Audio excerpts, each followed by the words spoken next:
Hello and welcome back to our channel. In a previous video we showed you how we installed our new upgraded engine and we need a carburetor to match. How we installed that one you see in this video. Luckily this carburetor already came with a conversion kit included. So we have the carburetor here, but also as you can see the conversion kit was delivered with it to make the transition a bit easier.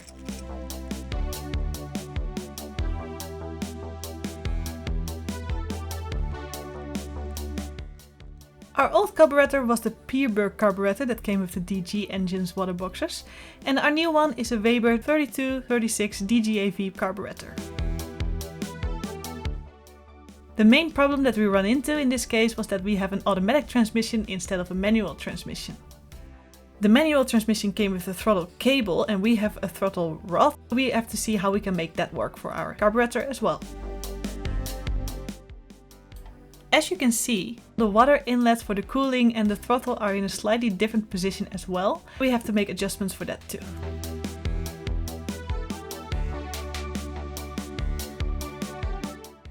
The easiest part was to install this adapter. We now go from 3 bolts to attach it to 4.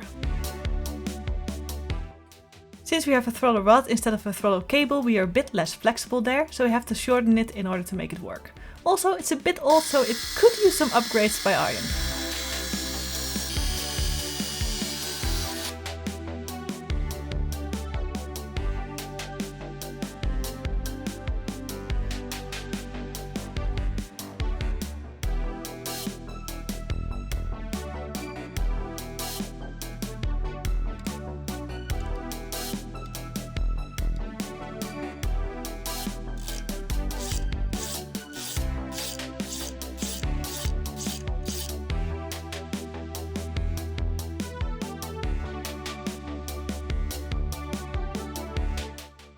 Et voila! Here you see the fully upgraded throttle rod.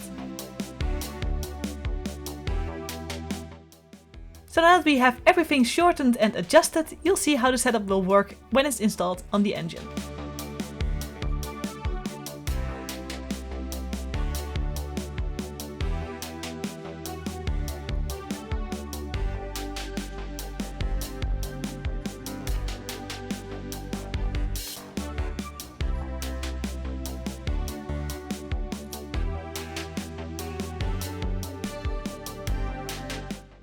Alright, now for the exciting stuff to see if we did all the measurements and adjustments correctly.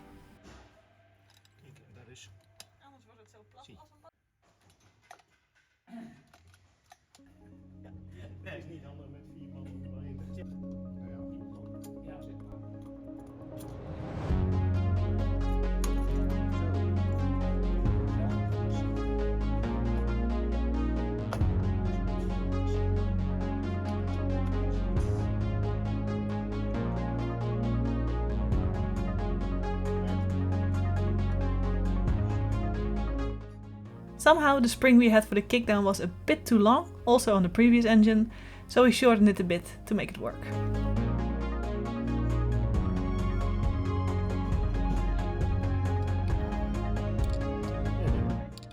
Now this was a bit difficult to film, but here you'll see us installing the throttle rod to the automatic transmission.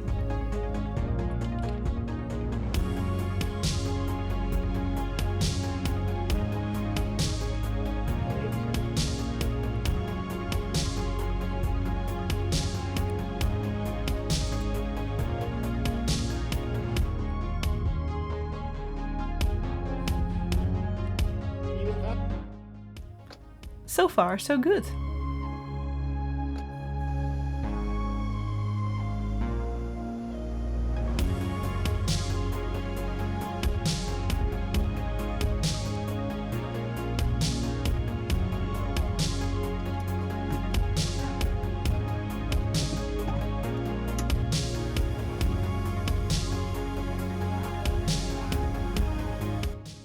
It seems to be working so far, so let's attach everything in place.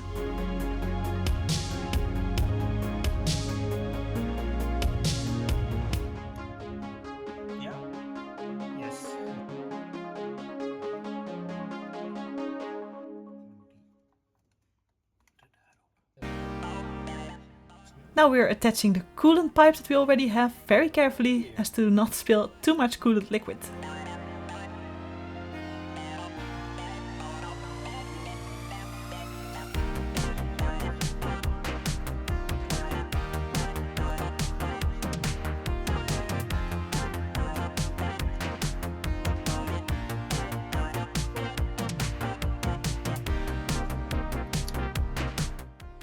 The next thing was to adjust the fuel pipes a little bit.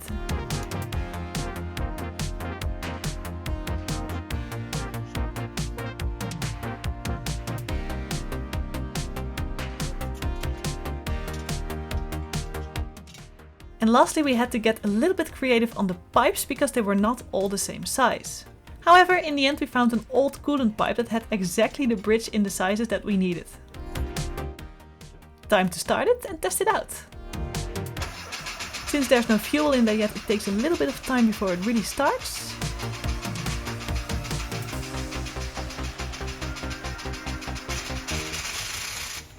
But there it is! We were told that this thing would work out of the box practically, but we didn't fully believe it. Well, it worked perfectly. We did some minor adjustments, but it was really not that much.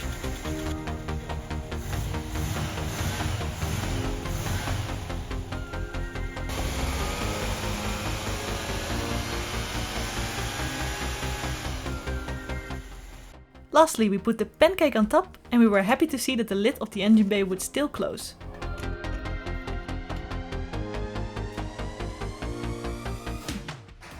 So now we can drive the Vanagon. With the new carburetor in place, we are now ready to go on our very first trip. Very excited about that. We'll show you more about that in the next video. So don't forget to like and subscribe so you get those updates. We hope to see you then. Bye!